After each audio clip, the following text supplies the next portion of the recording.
Какие образы возникают у нас в голове при слове «герой»? Монументальные статуи, величественные барельефы и слоган «Никто не забыт, ничто не забыто». Но не девизы отвоевывали землю, не монументы гибли на полях сражения. Это были люди. Люди, чьи имена высечены на камнях и в наших сердцах. Одно из этих имен – Абдуль-Тейфук. Абдуль-Тейфук родился в 1915 году в поселке Партенит Ялтинского уезда. Его мать звали Айше Топчи. Будучи домохозяйкой, всю заботу и любовь она уделяла детям, а их в семье было 6. Отца звали Абдуль-Эмир Усейнов. Он участвовал в русско-японской войне. После смерти главы семейства все тяготы воспитания и выживания легли на хрупкие плечи вдовы. Абдуль-Тейфук закончил 8-летнюю школу. В период с 1932 по 1935 годы учился в Ялтинском педагогическом техникуме.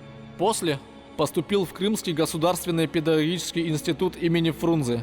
С 1937 года успешно совмещал учебу в институте с педагогической деятельностью. Работал учителем, заведующим школой и школьным инспектором в Алуштинском районе. 27 ноября 1939 года молодой Тейфук был призван на военную службу.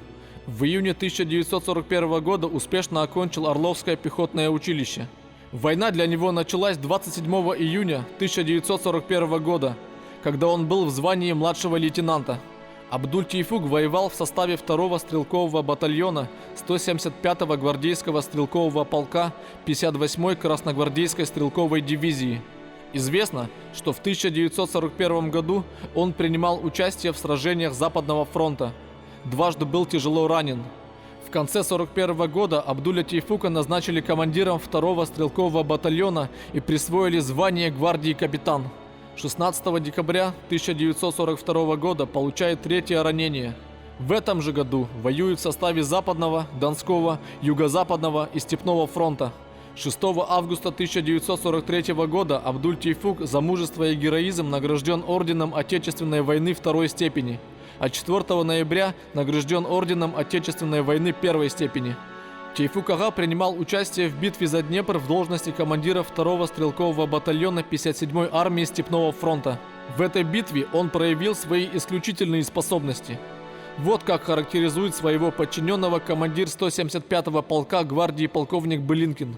Товарищ Абдуль-Тейфук в ночь с 24 на 25 сентября 1943 года осуществил дерзкий маневр, в результате которого сопротивление противника между селами Шульговка и Яковлевка Петриковского района Днепропетровской области было сломлено.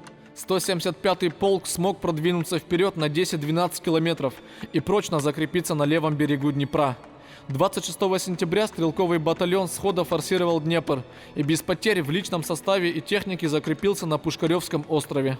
Остров был взят в результате обманного маневра.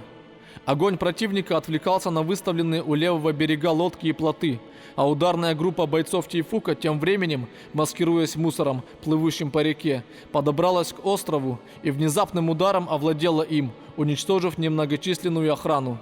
Захват важного в тактическом отношении острова было только началом боев полка за Днепр.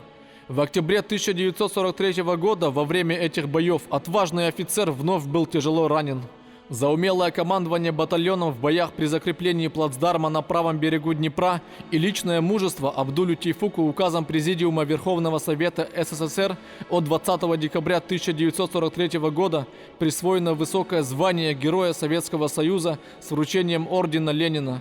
В это время новоиспеченный герой находился на лечении в госпитале, где познакомился с гвардией лейтенантом медицинской службы Марией Кочкиной. Любовь стремительно ворвалась в их жизнь, и вскоре они поженились. 12 июня 1944 года у них родился сын Юрий. К сожалению, Тейфук Ага так и не увидел его. 18 марта 1945 года гвардии майор Абдуль Тейфук погиб в одном из боев на территории Германии, не дожив до Великой Победы. 24 марта 1945 года был посмертно награжден орденом Красного Знамени.